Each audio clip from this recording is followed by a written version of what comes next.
안녕하십니까.康수 스피치 강병훈입니다. 저는 버벅대는 습관을 치유하기 위해서 날마다 5분 이상 말하기 연습하는 영상을 촬영하고 있습니다. 시청자 여러분, 저희 매일매일의 놀라운 발전을 지켜봐 주세요. 인천 2호선 석바울시장역 2번 출구 동강숯불민물장어를 많이 애용해 주세요. 오늘은 지난 시간에 이어 안규호 작가님의 저서 어서와 영업은 처음이지의 일부를 낭독해 드리도록 하겠습니다. 37페이지입니다. 망하는 영업자의 3가지 습관. 1번, 투잡으로 시너지 효과를 노린다. 영업을 하다 보니 참 많은 사람과 만난다. 많은 사람과 쉽게 교류했을까? 아니면 영업이라는 특수성 때문일까? 정말 많은 사람에게 여러 가지 제안을 듣는다. 한 번은 친한 선배에게 전화가 왔다. 잘 지내지? 영업한다며? 점심 같이 먹자. 나와 같은 업종에서 일하는 선배였다. 선배는 식사가 끝나고 함께 가야 할 곳이 있다고 했다. 정말 죽이는 아이템이 있는데 나보고 꼭 봐야 한다면서 말이다. 선배와 함께 간 곳은 생필품 다단계 회사의 사업 설명회였다. 나는 말했다. 형, 난 됐어요. 나 지금 하는 일만 해도 충분히 바빠요. 하지만 나는 선배에게 이끌려 하는 수 없이 사업 설명회에 끌려가서 끝날 때까지 그 자리를 지켰고, 선배에게는 일단 생각해 본다는 말을 남기고서야 겨우 자리를 빠져나왔다. 잘하면 한 달에 수천만 원에서 억 단위의 돈도 가져갈 수 있다는 설명이었지만 나는 일말의 고민도 하지 않았다. 지금 하는 일에만 집중해도 모자라는 시기에 다른 일까지 손대고 싶지 않았다. 그 선배는 발이 넓었고 아는 사람도 참 많다. 내가 그 선배를 만난 지 한 달쯤 되었을까? 내가 속한 회사의 많은 직원이 그 사업에 참여했다. 그런데 재미있는 점은 그 생필품 회사에 코드를 등록한 영업사원들의 공통점이 보였다. 그들은 모두 실적이 좋지 않았다. 내가 생각하는 영업이 망하는 첫 번째 지름길은 바로 투잡이다. 선택과 집중이라는 단어를 모르는 사람은 없을 것이다. 내가 가진 100%를 쏟아부어도 원하는 성과를 이룰까 말까 하는 것이 영업이다. 그런데 투잡이라니. 하지만 현장에서 너무나 많은 영업인이 투잡을 하고 있다. 보험 설계사들이 카드사에 또 캐피탈에도 등록이 되어 있다. 자동차 판매를 하는 영업사원이 상조를 함께한다. 나는 절대로 투잡을 뛰지 말라고 말린다. 하지만 투잡을 하는 이들의 논리가 있다. 지금 하는 일 돈이 안 되니까, 지금 100만 원 버니까 다른 일로 50만 원만 더 들어오면 150만 원 버는 거잖아. 이 일을 같이 하면 시너지 효과가 좋아 라고 하면서 말이다.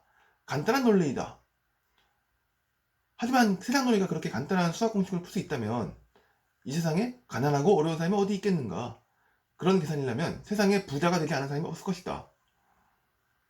물론 지금 경제적으로 힘들고 원하는 성과가 나오지 않는다는 사실을 알고 있다. 하지만 한 가지에만 집중해도 원하는 성과가 나오지 않는데 다른 쪽으로 에너지가 분산된다면 끔찍한 일이 벌어질 것이다. 수입이 늘어나기는커녕 오히려 줄어들게 되어 있다.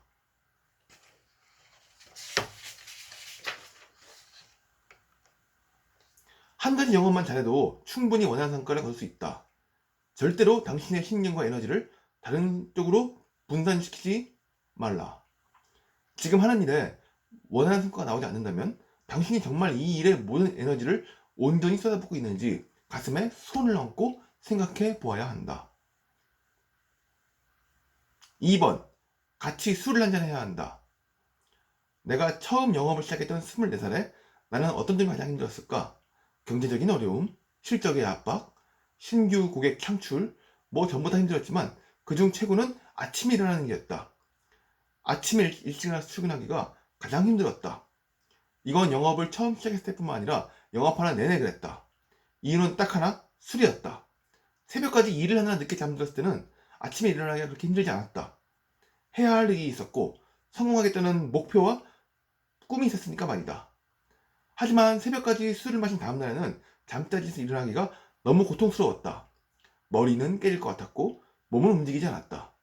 술을 마신 다음날은 일을 하면서도 하루 종일 숙취 때문에 고생했다. 하지만 술을 끊을 수 없었다. 영업을 하면 참 이런저런 이유로 술자리가 많이 생긴다. 나는 영업은 원래 이런 거니까라고 생각했지만 지금 생각해보면 크나큰 착각이었다. 지금 나의 지론은 밤 비즈니스는 없다이다.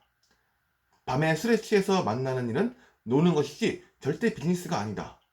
다음날 일어나 보면 전날 무슨 이야기를 나눴는지 생각도 나지 않는다. 밤에 나가서 술 마실 시간에 마케팅과 영업을 연구한다면 밤에 나가서 얻는 수익보다 최소한 10배, 20배는 더 성과를 얻을 수 있다. 인맥이라는 함정에 빠지지 말라. 다른 사람들에게 투자할 시간에 당신의 성공을 위해서 투자한다면 지금보다 10배, 20배는 더 멋진 인생이 펼쳐질 것이다. 3번. 고객 만족을 위해서 무조건 참는다. 미국의 코미디언이자 작가, 프로듀서, 교육자, 음악가, 활동가인 빌 코스비가 이런 말을 냈다. 나는 성공의 열쇠는 모른다. 그러나 실패의 열쇠는 안다. 그것은 바로 모두의 비위를 맞추려고 하는 것이다. 빌 코스비가 비록 많은 사건을 일으킨 인물이지만 그의 이 말은 정말 옳다. 영업사원은 많은 고객을 만난다. 그리고 고객 만족이라는 단어에 목숨을 건다. 지금 이 계약을 위해서 이 한 명의 고객 뒤에 30명이 있다면서 말이다. 하지만 고객의 만족보다 더 중요한 것은 우리 영업인들 스스로 자부심과 자존감을 가지는 일이다. 한 유명 백화점에 있었던 언론에 소개되어 많은 이의 공부를 산 얘기 있다. 구매한 제품을 환불하러 온 고객에게 직원이 이미 사용한 제품은 환불이 불가능하다고 답했다. 고객은 끊임없이 환불을 요구했고 원하는 대로 이루어지지 않자 직원의 뺨을 때리고 머리띠를 잡고 난동을 부렸다. 사람들이 몰려들었고 사태를 수습하기 위해서 더 높은 지위의 책임자들이 왔다. 결국 그들은 사태를 수습하기 위해서랍시고 정말 어처구니없는 조치를 했다. 바로 그 매장 직원 2명에게 무릎을 꿇고 고객에게 사과를 하게 했다. 이런 일은 뉴스에 종종 나오는 흔한 고객의 갑질이다. 하지만 책임자로서 이렇게 일을 마무리하면 무엇이 남을까?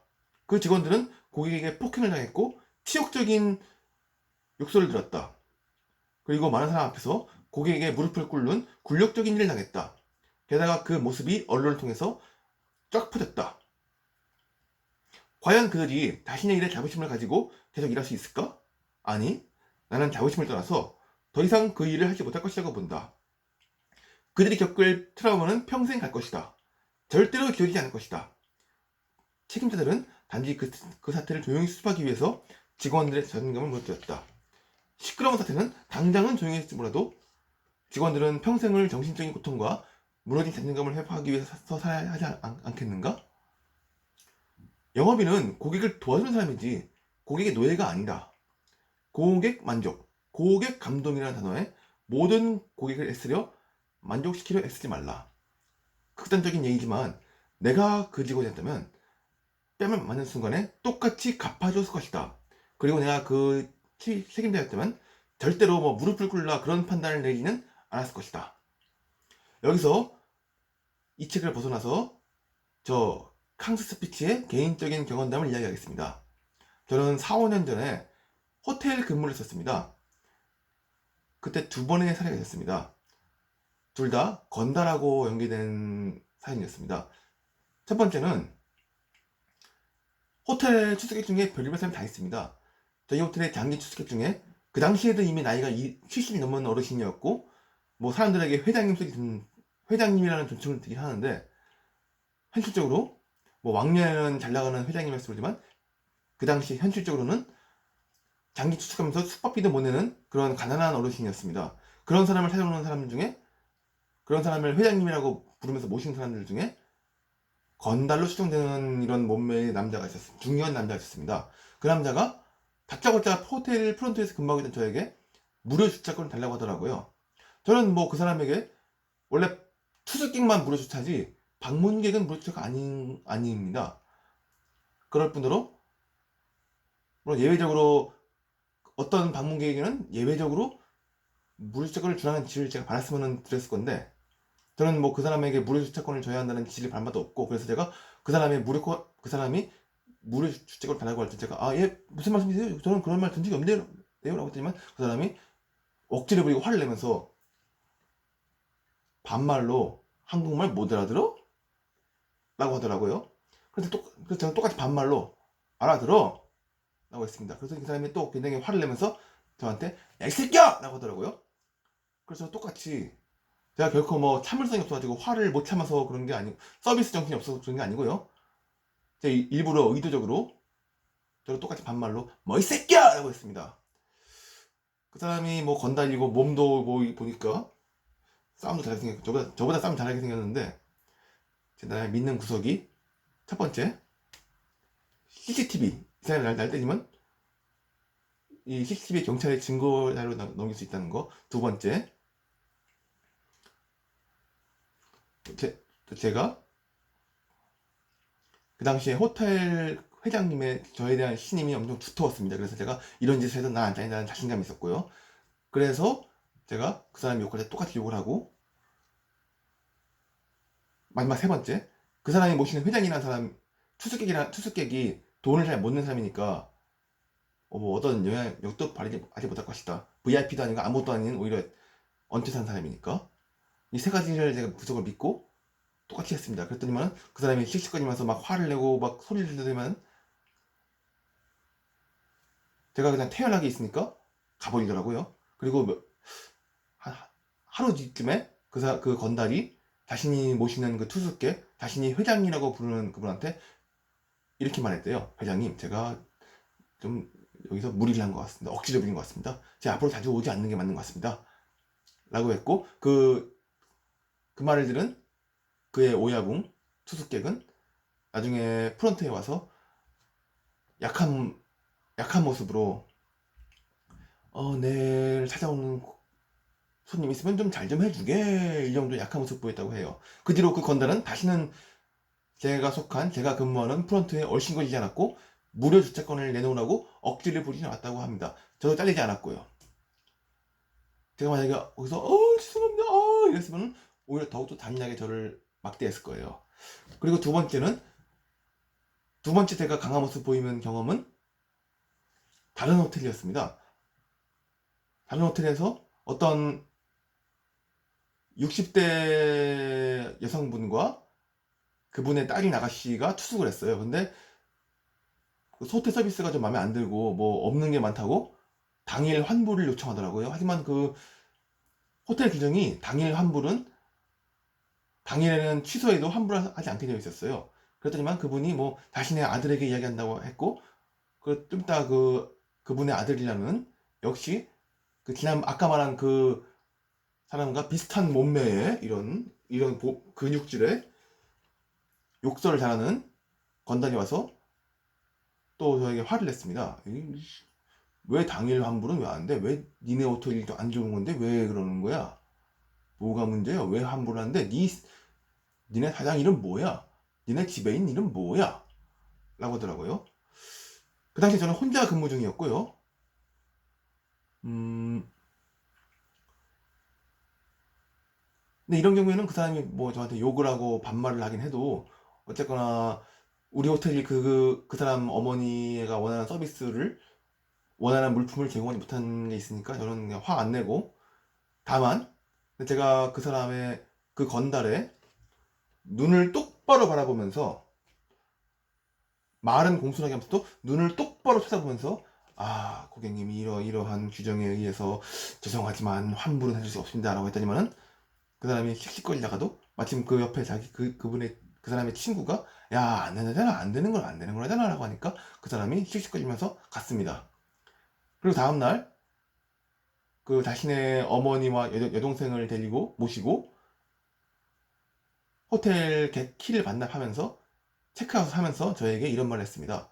아주 FM이네. 자네 아주 FM이네. 내가 사장이면은 내 직원을 채용하고 싶네. 라고 말하고 갔습니다.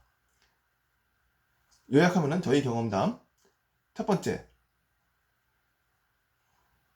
건달이 규정에 없는 무료 주차권을 요구하는데 내가 똑같이 욕하고 그래가지고 오히려 나한테 씩씩이 못하게 했고 나도 잘리지 않고 그 자도 난 호텔에 다시는 못 가불고 이렇게 만들었습니다. 두 번째. 그 사람과는 다른 사람이지만 또 다른 건달이 뭐 엄청난 억지는 아니지만 당일 환불을 요청하는데 저는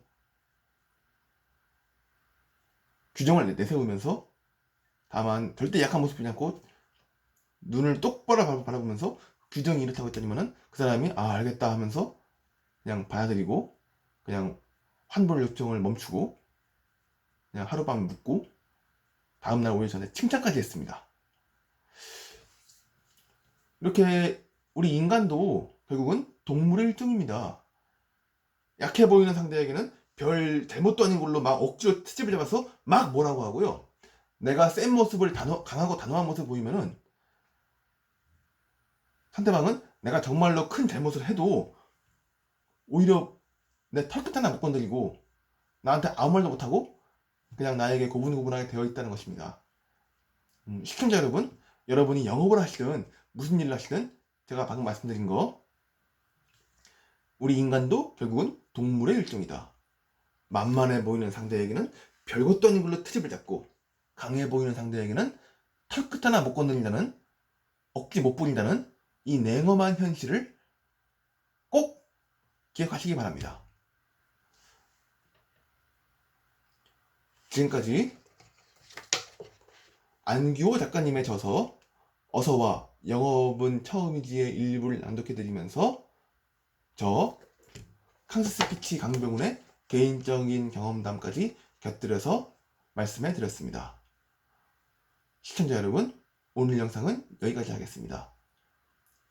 구독과 좋아요는 저에게 큰 힘이 됩니다. 그럼 시청자 여러분, 우리 다음 시간에 만나요. 안녕.